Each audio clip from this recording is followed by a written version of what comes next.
Nearly 2 in 5 adults regret their major. I went through the hardest 4 years of my life doing chemical engineering at Caltech just to waste the degree by completely leaving STEM. I've told you why I left engineering, but what major should I have picked instead? Ayo, it's Amy at the ripe age of no longer in college. Wow. I'm amazed to now think back to how a 17-year-old kid is supposed to make the life-altering decision of choosing their college major. Let's chat about what major I feel like I should have picked and 3 reasons why, which relate to things you should consider when you're picking your major. And then finally, plot twist. You're gonna want to stay for this. Before I reveal what major it is, what do you think? Let me know in the comments because I'm curious.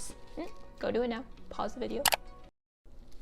Good. I should have picked, drum roll please, computer science. Woo! But don't click away and declare CS just yet because there are caveats and specific reasons for CS that may not apply to you or apply to you in a different way. Wow, yeah, big surprise. Literally the major that everyone is picking, for good reason too, because you get versatility and stability. For computer science majors, there's no additional schooling besides the bachelor's to get the results typically people want. While many other majors require you to get some form of higher education in order to become really valuable. And in the workplace, if you don't have that, like I explained in the previous video, you'll probably not even be considered for the higher positions or promotions to a certain point. But companies need programmers in any and every industry, so you not only have a ton of different options, but you're much less likely to end up jobless if, you know, something like the recession happens.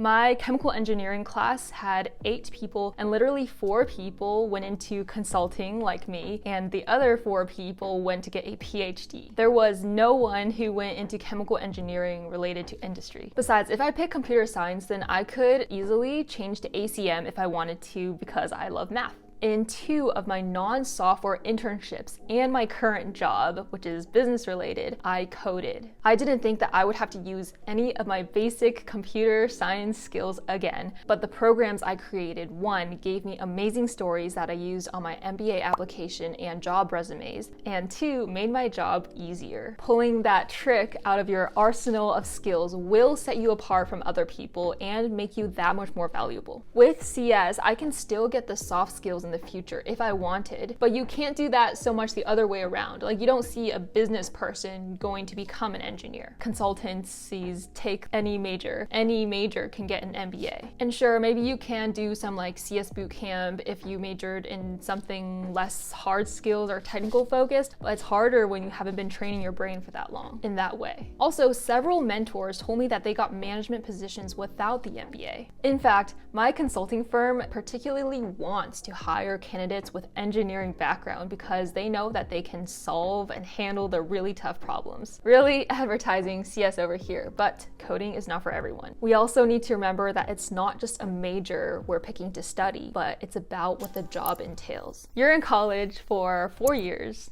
approximately, and a job or whatever career you're going to be in is for approximately 40 years. Yeah, a little scary, I know, I'm in that point right now. And just because you like the subject does not mean you like the actual work. Because, contrary to my high schooler self-belief, you will not be actively involved in whatever subject you're interested in. Instead, get to know your work personality with tools like Career Fitter. This free career test was designed by leading psychologists to help you find what jobs fit you best. The test was fun. I had to answer deep questions just like any other personality assessment. It's the same as my MBTI personality. Pretty accurate then, okay. After the test, you can get a report with your work personality strengths and a career list. If you are a good communicator and like being structured, then maybe you should be a consultant. Famous people like me includes Bill Gates, okay? What's cool is that those careers are then linked to videos, career research, and even job openings near you. In high school, I don't remember putting in like any effort to understand what jobs are out there or what they even do. So I think this list gives a very nice starting point for people starting their research to look into what you actually do post-college, because that's the end goal. I thought the end goal was getting into a good college, but newsflash, life does not end at college. I should have focused more more on looking at what my interests are in alignment with a job. The major is more critical than I thought because while you can pivot later, you can get an advantage and just a higher starting point if you start earlier and find your flow. When you start with that major in college, in a way, it kind of boxes you into those options after you graduate. So take some time to learn and understand through like a personality assessment, know who you really are, what you really like to do. Failing fast is good too. If you find something, you hate it, then that's good. That's productive because you know to cross that off. CS seems like a good fit for me because I enjoy solving puzzles like math problems. Coding when I wasn't supposed to in my past experiences was very enjoyable, which should have been a sign, but it was a little too late by then. But don't shy away from the major you're interested in just yet because the jobs coming out of it could still have good pay. Money isn't everything and people tell you should go follow your passions and love what you do, but when what you love to do becomes a job and putting food on the table requires you to do that thing, then it's no longer so fun. During my first year as a full-time employee, it's still so weird, I still feel like I'm in college, I learned that no matter how excited you are for a job is still a job, and if you can get paid more for it, then why not? Besides, I'm working my butt off for like 50 to 60 hours a week, whereas, software engineers get paid more than double of what I get, and my friends tell me that they work like 6 hours a day. Compensation is also a reason why 48% of humanities majors regret that major, whereas only half of that, 24% of engineers regret their major. Here's the thing.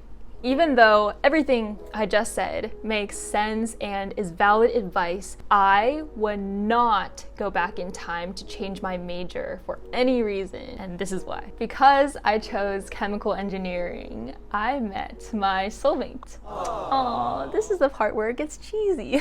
No, legit though, because if I didn't pick chemical engineering, then I wouldn't have done my biotech internship and I wouldn't have met Sean. And it was already under very, very slim chances because it was summer of 2020. There's no one else in the world for me, so that's why I never truly regret any decision I made. It's a very, very cute story, by the way, but that's for another time. Besides that, I also made a ton of amazing friends because of my major. Fate has a plan for you.